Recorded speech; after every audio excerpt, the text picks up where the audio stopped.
The death toll from Hurricane Helene has reached at least 107 across 6 U.S. states.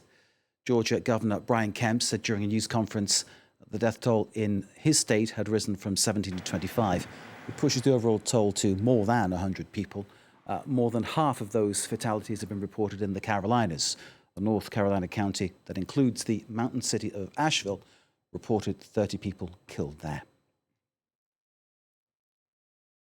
A massive recovery effort underway across several states in the U.S. Southeast.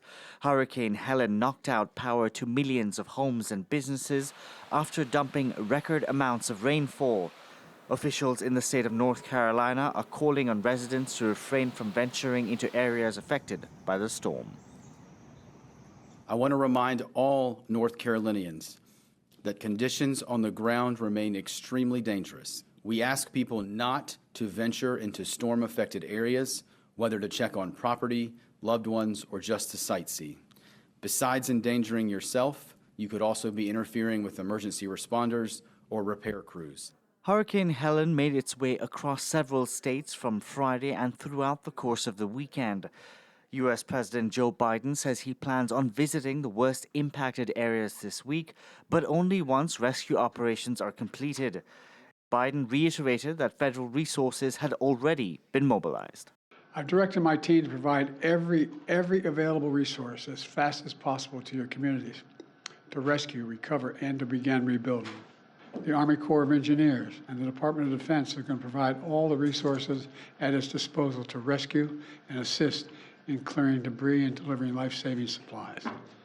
So far, that's over 3,600 personnel deployed. That number is growing by the day. Officials have warned that the process to rebuild in the aftermath of Helene will be difficult and lengthy. With widespread property and infrastructure destroyed, as well as downed power and communications lines, damage estimates range from between $15 to $100 billion. The image is really telling the story there. Delano D'Souza with that. And Joe Biden obviously speaking of the task facing everybody in the wake of this storm. Let's bring in for more comment and analysis Henna Hundal, who is a climate health advocate and three-time delegate to the UN Climate Conference. Henna, thank you very much for joining us here in France 24. We appreciate your time. One can only imagine the devastating effect that such a storm would have on a country less rich, less well repaired than the United States, but nonetheless it has made a significant dent into many places in the US. How does this happen? You know, it is truly devastating. I mean, there's been more than 104 confirmed fatalities, 2 million customers without power across Virginia, Florida, Georgia, North and South Carolina. You know, I've been talking with some colleagues who are on the ground covering the event, and they themselves are getting emotional watching the devastation unfold.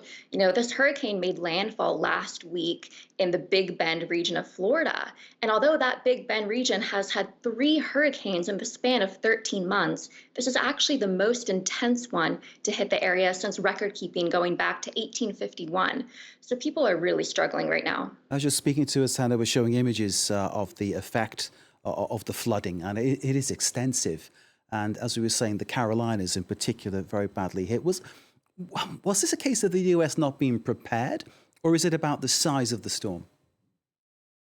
You know, I think it's probably a mix of both. We've seen, unfortunately, with tragedy after tragedy like this, it takes a while to sort of gather local responses. Although people are really out there trying to help, you know, unfortunately, there can be so much chaos in the mix. I think we would be remiss not to mention that next year will be the 20th anniversary of Hurricane Katrina, which was one of the largest, deadliest disasters to hit the United States. And I think sometimes we kind of have to look back and wonder how much has really changed, how much progress have we really made in terms of marshaling resources during these types of disasters. Indeed, when Katrina happened, Henna, I was working in a very cosy studio watching things unfold, and it was incredibly frightening to see that, even though I was in this side of the world watching that unfold. The US then not prepared for the extent of what happened. And I'm wondering whether, and then thinking about climate change and the effects that of change that are making these things more frequent, is this the shape of things to come? Do we need to adjust to that? Can we adjust to that? We'll certainly need to adjust to the effects of climate change because what the climate models are showing is that climate change is actually fueling more intense hurricanes and tropical cyclones. So they're showing that a greater proportion of these tropical cyclones and storms are actually category 4 and 5, which are, of course, the most destructive, the most damaging to lives, infrastructure, and local economies. And we're also seeing higher wind speeds and greater rainfall rates because of climate change. In fact, the administrator of the Federal Emergency Management Agency actually came out and said that climate change was probably fueling the rapid intensification of this particular storm. So it's a really devastating picture. And unless we actually get a grip on phasing out fossil fuels, more intense events like this will certainly be in the future. Indeed, Henny, you say we. I mean, clearly there's only so much that individuals can do, isn't there? It's about governments, it's about countries making a concerted effort to change. We need to tamp down on fossil fuel usage. And of course, that's going to come from the top down. So you're absolutely right about that. Individuals unfortunately bear a lot of the brunt of these impacts. I mean, the folks I've been talking with on the ground are just completely devastated, especially that Big Bend region that I mentioned where this hurricane made landfall. They've had 3 hurricanes in the span of 13 months. And I think unfortunately, people are now having to have some serious, painful, frank conversations about the viability of living in some of these communities where they might have lived for generations, but climate change is really making it not a pretty picture. It's a horrible feeling that people might have to, as you say, move away from places where perhaps they've lived for generations. And clearly one thinks of certain places in the Pacific which might be washed away as water is rising. But coming back to the story tonight, what's happening in the US in the wake of Hurricane Helene, is there a lack of national, international planning for these kind of things, you think? I know obviously FEMA exists, the Federal Emergency Management Structure in the US. That exists at some point, but that needs to be kicked into effect, doesn't it? As it did with Hurricane Katrina, there was a delay there, which many people criticized. Is there not adequate national planning? Is that a big issue, do you think? I think it's definitely part of the picture. I also think, unfortunately, this issue has become very politicized, and we look at it through a partisan lens, and we really can't even have honest conversations sometimes about climate change, about preparedness for these types of events, and really the gravity that they carry. In the short term, we talk about things like fatalities and physical injuries, but really thinking about long term, there's so many impacts when we look at water contamination, vector-borne diseases, disruptions to food supply chains, even the mental health impacts, post-traumatic stress disorder for residents recovering from these disasters. Those go on for a very long time. I mean, just now we're beginning to really uncover how much damage Hurricane Katrina really did to the psyche of that community when it hit 20 years ago or almost 20 years ago.